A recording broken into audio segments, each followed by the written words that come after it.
America और Iran के बीच tension फिर से बढ़ रही है। हालांकि यूएस प्रेसिडेंट डोनाल्ड ट्रंप ने कहा है कि सीज फायर का टाइम बढ़ा दिया गया है। ट्रंप का कहना है कि ईरान बस अपनी इमेज बचाने की कोशिश कर रहा है और वो असल में आबनाई हुर्मुज बंद नहीं करना चाहता। उन्होंने सोशल मीडिया पर कहा, ईरान स्टेट ऑफ हुर्मुज को ओपन रखकर काफ़ी ज़्यादा पैसा कमा रहा है, इसलिए बंद करने की बात सिर्फ प्रेशर डालने के लिए है।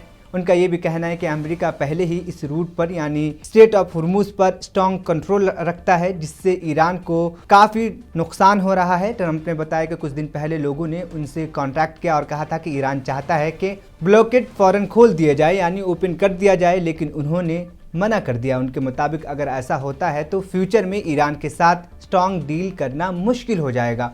उन्होंने ये भी कहा कि ईरान की गवर्नमेंट के अंदर ही इश्यूज चल रहे हैं, इसलिए वो एक जैसी बात नहीं कर पा रहे हैं।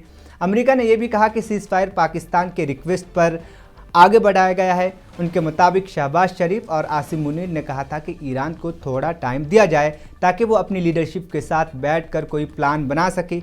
इसी वजह से अमेरिका ने टेम्पररी अटैक्स रोक दिए, लेकिन ईरानियन पोर्ट्स पर कंट्रोल अभी भी बरकरार है और यूएस फोर्सेस को रेडी रहने को कहा गया है। दूसरी तरफ ईरान ने इस बात को एक्सेप्ट नहीं किया और कहा कि अमेरिका स्टेप सिचुएशन को और ख़राब कर रहे हैं। ईरान के फॉरेन मिनिस्टर अब्बास आरागची ने कहा, पोर्ट्स के ब्लॉकेड को एक तरह का वार एक्शन और ये सीज फायर की क्लियर वायलेशन है।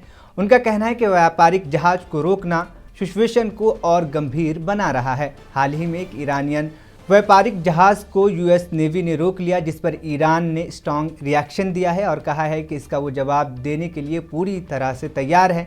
ईरान का कहना है कि वो किसी भी प्रेशर या धमकी के सामने नहीं झुकेगा, वो अपनी फ्रीडम का हर हाल में दिफा करेगा। मेहदी महमूदी ने भी ट्रंप के बात को रिजेक्ट करते हुए कहा है कि सीज फायर एक्सटेंड करने का कोई फ़ायदा नहीं। उनके मुताबिक अमेरिका ने सिर्फ टाइम लिया है ताकि बाद में कोई बड़ा मिलिट्री एक्शन कर सके और ईरान को चाहिए कि वो खुद पहले स्टेप ले। माहिरीन का कहना है कि आबाई हुर्मुज दुनिया के ऑयल सप्लाई के लिए बहुत इंपॉर्टेंट रूट है। अगर यहाँ टेंशन मज़ीद बढ़ती है तो ग्लोबल इकॉनमी को बड़ा नुकसान हो सकता है। अगर बातचीत से मसला हल ना हुआ तो आगे जाकर बड़ा कॉन्फ्लिक्ट भी हो सकता है, जिसका असर पूरी दुनिया पर पड़ेगा और अभी भी पड़ रहा है।